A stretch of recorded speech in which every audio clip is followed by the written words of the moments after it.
तौर पर जोड़ने के लिए कह दिया। हम अहले बैत सबको मानते हैं, जो कुरानी अहले बैत हैं उनको भी, और जो हदीसी अहले बैत हैं उनको भी। तो हम जोड़ने वाले हैं या तोड़ने वाले? जोड़ने वाले हैं या तोड़ने वाले? जोड़ने वाले। और जोड़ने को अरबी में क्या कहते हैं? जोड़ने को, आप एक बड़ा मजमा हैं। इस कॉन्फ्रेंस में अज़मत साहबा कॉन्फ्रेंस का आप एक बड़ा मजमा है। तो मजमा का माना क्या? जहाँ लोग जुड़े हों।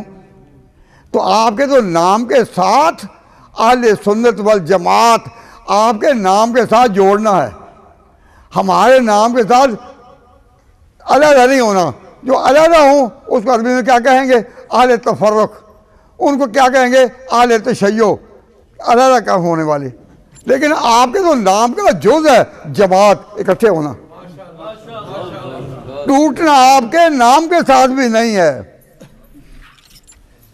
हमारी जहां दावत होगी, आओ इकट्ठे हो जाओ, इकट्ठे हो जाओ।